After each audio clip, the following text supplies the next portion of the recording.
The federal government, states and local councils have shared a total of 1.96 trillion naira as Federation account revenue for 2025. Allocation was announced by the Office of the Accountant General of the Federation following the January 2026 Federation Account Allocation Committee meeting which held in Abuja. Communique issued after the meeting by Director of Press explained that the total distributable revenue comprised 1.804 trillion naira from statutory revenue, 846.5 billion value-added tax, 3.8 billion naira for electronic money transfer. Well, let's talk more around this development and what it means for the larger economy. My guest is Mr. Mukhtar Mohammed, and he is an investment banker and stockbroker. Mr. Mohammed, thank you so much for joining us on the news. I just like your views really on what is expected from, of course, the subnationals, both local government council chairman and all, when considering the increase we've seen in funds coming to them. Spend it wisely. They should spend it wisely. They should invest it on the people. We are not saying that. No, I've said it over and over that this government, since Ashwaji came to power and the removal of subsidy, the state government, the subnational, have received a lot of allocation.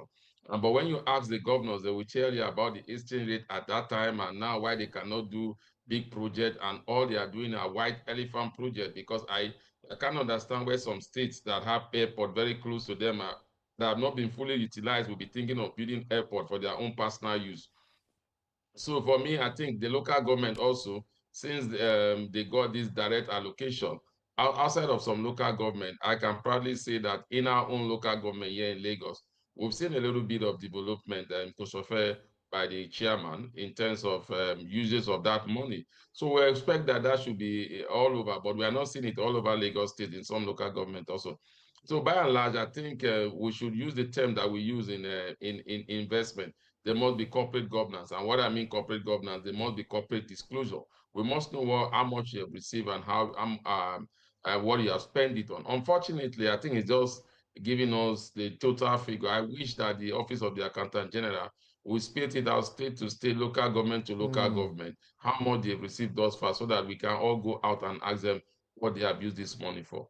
Interesting stuff. And considering the fact that there's an ongoing reforms and it's expected to be consolidated by efforts of the governors and the subnationals, moving forward in 2026, we still expect that's fact to still be on the high side.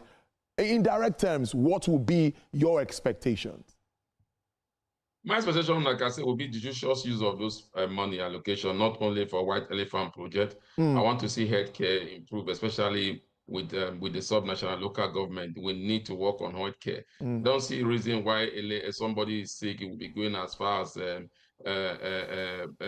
Ikeja when he can go to primary healthcare to be stabilized first.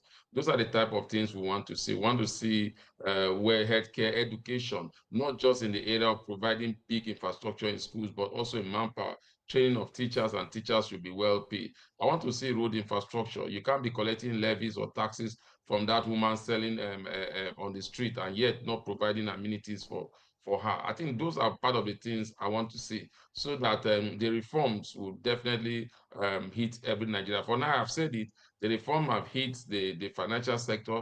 They will see result there. The reform has come into companies. The reforms have come into state and local government in terms of allocation. We need to see this reform begin to take life in the life of ordinary Nigerians. And the subnational and the state government have a lot to play in that regard. Thank you so much, Mr. Mukhtar Mohammed. We really appreciate you as always.